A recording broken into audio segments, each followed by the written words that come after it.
Selamat pagi Pak Ustaz. Selamat pagi Pak. Ya, sehat kan? Luar biasa.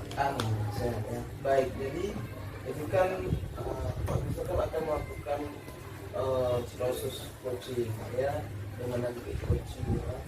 Jadi yang pertama saya juga sekaligus mengingatkan Bapak, yang pertama dalam proses coaching nanti jangan lupa harus ada namanya presence ya. Kalau yang Bapak tunjukkan Bapak supaya coach tadi nyaman untuk mengobrol atau konsultasi dengan Bapak sesuai dengan masalah yang dihadapinya.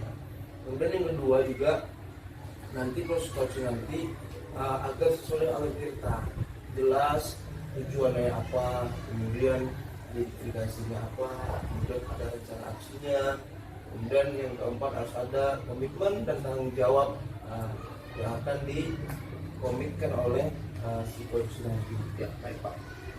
Itu aja Pak mungkin yang saya sampaikan. Ya, terima kasih Pak buat masukannya dan akan saya praktekkan dengan sesuai dengan masukan. Semoga lancar prosesnya Pak ya. Amin.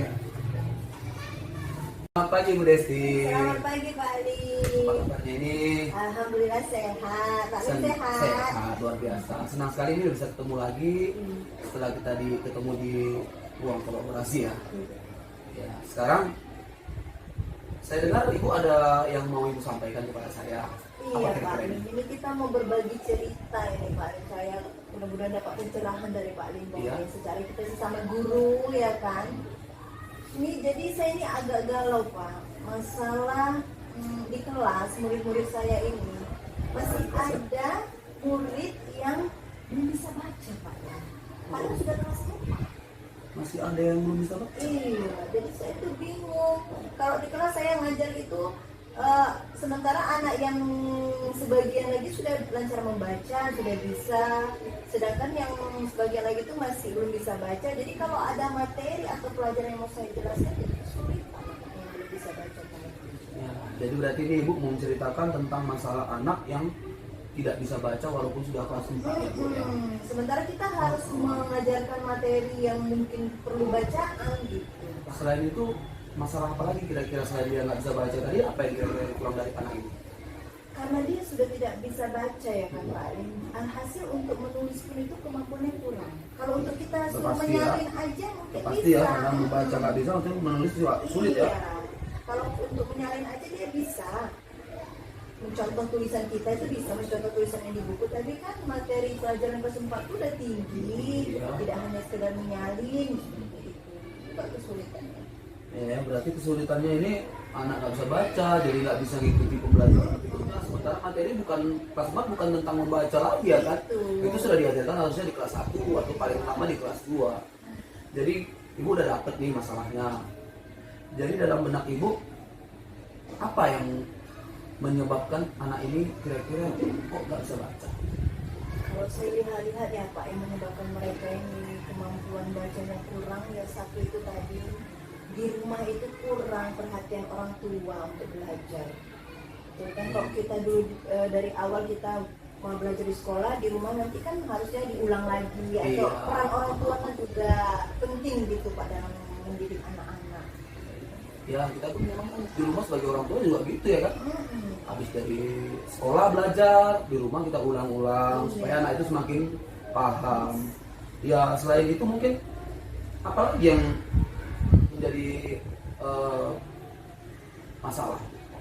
Ya itu tadi kan Pak, jadinya kan kita kesulitan untuk pembelajaran itu. Jadi saya waktu mengajar itu mengejar materi, jadinya saya lanjut aja gitu. Sementara anak yang belum bisa tadi, saya nggak tahu mau diapain gitu.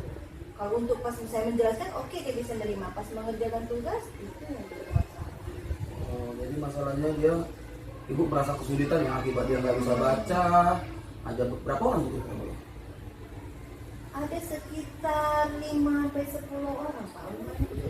Yang belum bisa baca? Yang sudah bisa baca itu 20. 22. Oh, cukup banyak ya di kelas ya. Ada 30-an anak ya. Iya.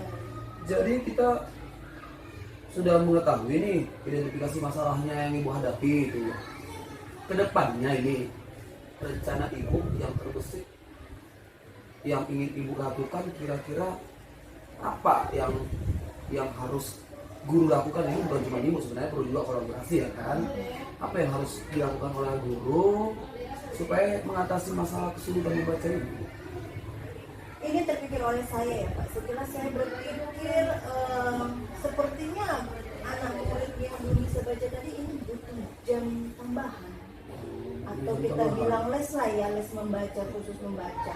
Jadi dia fokus ke situ, karena kalau saya mengajar sambil di kelas mengajar anak yang sudah bisa baca, kemudian saya melatih anak yang belum bisa baca juga, itu agak sulit di jam pelajaran yang sama. Jadi saya berpikir mungkin butuh waktu lebih, ada jam khusus untuk mereka.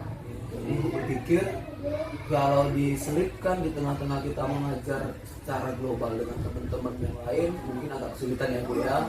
Waktunya juga nggak cukup. Nanti udah pelajaran lain lagi masuk, guru lain lagi udah masuk ke kelas itu.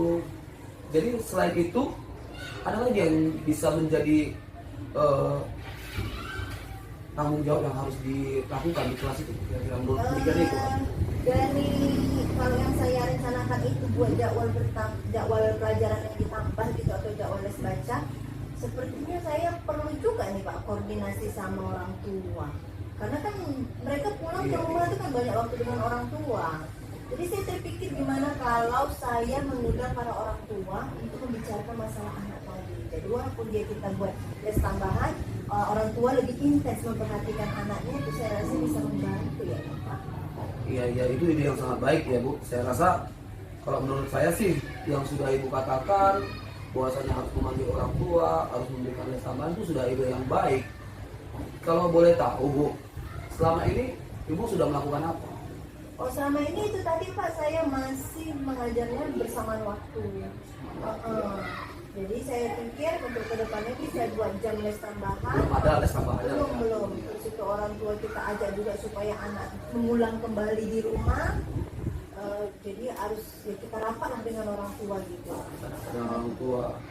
Kalau boleh tahu kalau cara Ibu mengajar dengan kondisi seperti ini, kesenangan Ibu mengajar atau perasaan Ibu mengajar, sepuas apa sih Ibu mengajar? Kalau boleh tahu?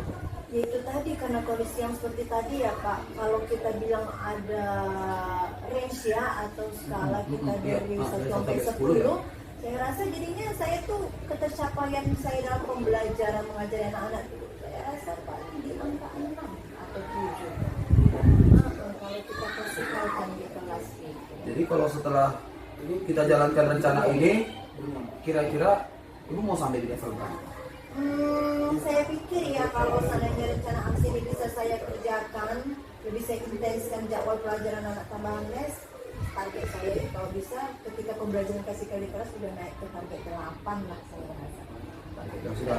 Sudah bagus itu 8, udah berarti udah mayoritas memang udah memenuhi standar untuk pembelajaran ya Bu. Mudah-mudahan. Oke Bu, saya udah mencatat nih berapa hal nih yang ingin Ibu lakukan. Jadi kira-kira kita udah lama ini ngobrol nih, ya kan? Dan asik sebenarnya sih ngobrol, cuman kan kita kan guru, kita sebentar lagi juga akan masuk kelas nih. Iya. Sejauh apa yang Ibu dapatkan dengan proses percakapan yang kita lakukan ini? Apa yang udah meringankan beban Ibu dengan percakapan kita ini? Saya jelas berterima kasih banyak ya Pak Lim. Cerita-cerita sama Pak Lim ini saya jadi dapat pencerahan. Kayak tadi saya ini galau ya kan, bingung gimana caranya supaya bisa baca, tapi ternyata akhirnya saya tahu yaudah kita buat aja jadwal tambahan gitu untuk bisa mempercepat kemampuan anak-anak. Luar biasa lah Pak, terima kasih banyak Pak. Oke, jadi saya juga pengen tahu ke depannya nih bagaimana kelanjutan proses yang Ibu jalankan juga sebagai pembelajaran juga bagi kami di sekolah kami sendiri gitu Bu. Jadi kapan kira-kira bisa ketemu lagi kita supaya bisa membahas ini lebih santai lah. Saya rasa mungkin saya bisa buat rapat dulu ya kan dengan orang tua ya kan di bulan ini. Mungkin bulan depan kita bisa cerita lagi Pak. Jadi ya. Iya boleh. Oke.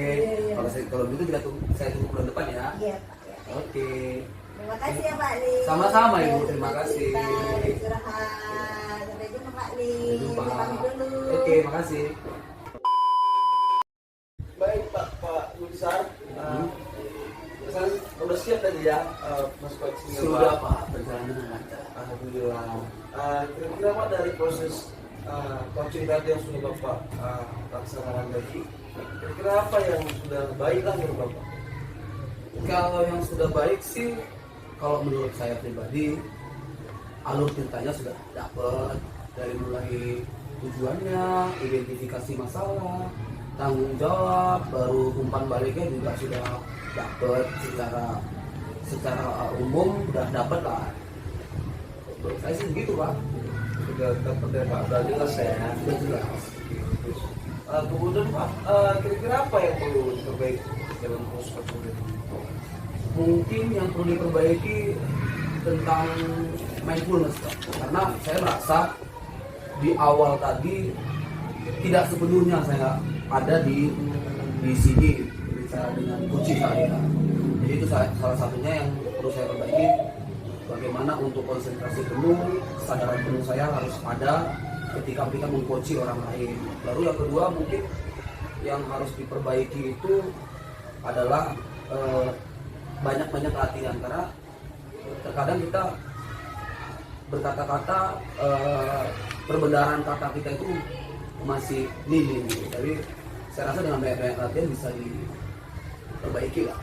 Baik, semoga semakin ke depannya semakin baguslah Pak untuk coachingnya ya. Jadi anak-anak tadi pun, rekan sudah pun terbantu dengan kita. Oke Pak. Oke, makasih Pak buat masukannya Pak, senang sekali Siap. sudah diberikan masukan yang berharga sama Bapak. Terima kasih Pak. Baik Pak.